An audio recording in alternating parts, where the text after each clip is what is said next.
Hello, today is Friday, August 22nd, and welcome to episode 492 of Fault Lines, the National Security Institute's podcast that gets you quickly up to speed on the national security and foreign policy debates. Wow, shaking up America.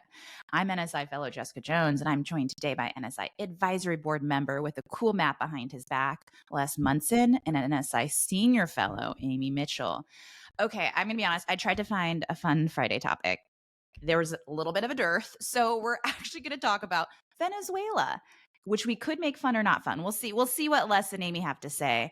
But we're talking about recent developments, an announcement by the Trump administration that he is sending the U.S. Navy off the shore of Venezuela. In fact, 3 Navy destroyers and roughly 4,000 personnel. This move kind of reflects President Trump's broader stance, anti-drug cartels, and that they constitute a national security concern. Also, recent news that he's doubled the bounty on Venezuela's leader, Maduro, to $50 million. In fact, calls him a narco-terrorist. Venezuela's response was swift. Maduro unleashed, announced a mobilization of 4.5 million militia members, kind of underscoring anxiety about sovereignty and perhaps, U.S. troops coming on land. Also earlier this month, President Trump quietly signed a directive authorizing the Pentagon to use military force against cartels that his administration had labeled terrorist organizations. You guys may remember fentanyl trafficking and cross-border drug trafficking was one of the reasons that, tariffs, we came down hard on Canada and Mexico. So a real focus of the administration. So let's talk about what's going on in South America. Les, I'm going to turn first to you. Sometimes you have a big theory that a lot of things are for show. Are 3 Navy destroyers heading south for show? What do you make of this? They are for show, but it's a great show, and it can be a show that changes events on the ground. A U.S. Navy ship showing up off your coast can change people's behavior. It's an amazing thing. So I do think it's for show, but it also matters. I think there's a lot going on Venezuela policy. It's a little schizophrenic from the administration right now. The last big news to come out was that the Trump administration is going to allow U.S. oil companies to continue to do business in Venezuela, give them a license so that they're exempt from sanctions, basically, on the Venezuelan economy. Let's remember Maduro stole an election. He imprisons people for no reason. He's a bad guy. He thumbs his nose at the United States. He cooperates with Iran. He cooperates with Cuba. He's a bad dude. He's an antagonist at best and an adversary at worst. He's not a good person. We also have been engaged in prisoner exchanges with him and to get Americans out of captivity in Venezuela. So I wonder if this show of force on the counter-drug front is a little bit of a turn away from these other things that we're seeing as pro-Maduro, allowing the oil companies to do business there. Also, it's important to keep in mind for folks, I think, that we've always engaged the military and our law enforcement agencies in the fight against narcotics in Latin America. Yes, some of the details change over time. This has been a pillar of our policy in the region for decades. This is not unusual. Venezuela is a big part of the international drug trade that comes in and, frankly, victimizes Americans. We have a drug problem in this country in part because of lawlessness in Venezuela and the open support of their government for narco traffickers. So it's merited, but it's also in the context of a lot of other things going on. And maybe just make one other quick point for you before you go to Amy, which is there's a presidential election next door to Venezuela in Guyana next week, where the issue of Venezuela has been prominent. Venezuela has threatened to invade Guyana because it claims that part of Guyana is actually part of Venezuela. This has become a big political issue in Guyana, which is an oil-rich country also. So there's a lot of stuff going on right now in Latin America. This is kind of a hot August for the hemisphere. We talked about the possible Venezuelan invasion of Guyana here on the podcast if folks want to circle back and research deep. Okay, Amy, let's talk about, U.S. historic anti-trafficking action by the military, by law enforcement. So is this nothing new? Like, is this part of a broader strategy? Like, what do you make of this? Well, I have to disagree with Les on one point. Thank God.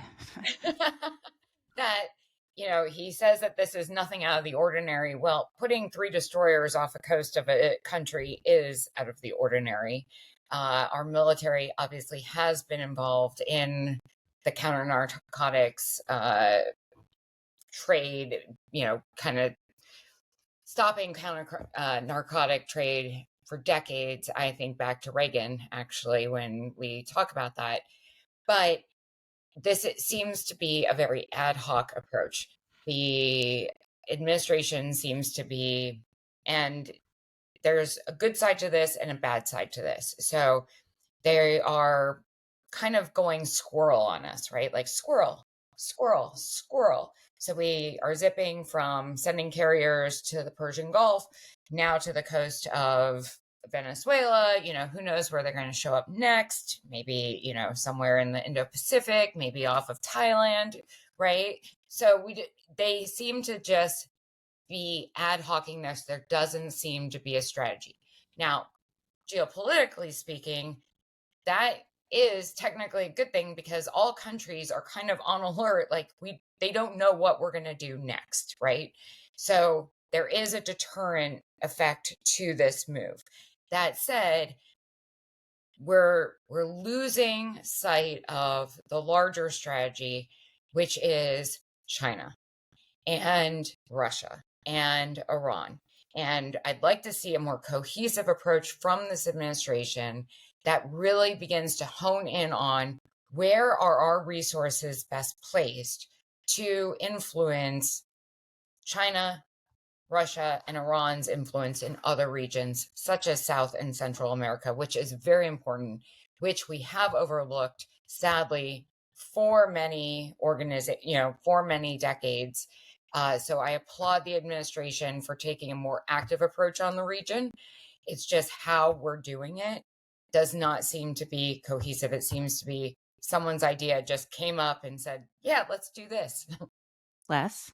Yeah, so I kind of agree with Amy, but I explain it a little differently. I think the effort to fight drugs and the impact of that on the American populace through our foreign policy mechanisms has always been relatively popular for the American people. It's something that they can say, it's easy for politicians, the president and Congress, to say, hey, we're doing something here that affects your life, your neighborhood, your community, maybe your family. This is something that matters. It's harder to say that about something as nebulous as democracy in Venezuela or the human rights situation there, or whether Venezuela is run well economically and properly administering its energy resources. All that's fairly nebulous. And it's hard to build support for a policy on those grounds, particularly today when those principles are not quite on the front burner the way they were, say, in the Bush administration or even the Obama administration. So I think what the administration is trying to do here is portray foreign policy and national security in a way that actually resonates with voters and with the American people, so they have more of a buy-in into what's happening. And that's fine as far as it goes. But Amy's right. There are larger issues here that are important. We should be talking about them also. So if there's a literal war on drugs, does Congress actually are they gonna step and weigh in on that? Well, and that kind of brings me to this other point, right? Like I referenced Reagan and our involvement in that region, right, throughout the 80s. And the argument was the same that Les is making, right? It's all about the war on drugs. I automatically think to the frying pan, this is your brain on drugs, Nancy Reagan, right? Talking about this. I was thinking breakfast when you said wow, we're going way back in the time machine now. But if you look at those historical precedents, right, that didn't really work out great for us in the end. And so again, back to a strategy, connect all these dots, right? And start looking at this more holistically. Les is right that, did you hear that, Les? You're right. You said it on the record. On the record. It is harder to sell an economic or human rights-based approach to this. That said, we should not, we have half the administration saying energy security is national security. Economic security is national security. They're equating everything to national security now. So everything's in this big bucket. Let's actually start connecting the dots. And, I would like to see, to your point, Les, what are the underpinning reasons that this is happening? Yes, they are nebulous, but they are important. And this administration has not focused on any human rights issues. In fact, we are now back off the Human Rights Council, right? When those those entities, whether or not we're a part of a global international body or doing it independently, are very important to the people that are living with them. So, we want to change hearts and minds in Venezuela, right?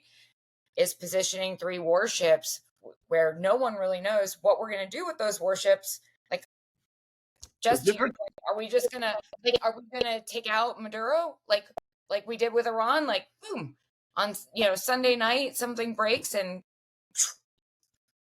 problems. Well, we didn't take out the Ayatollah.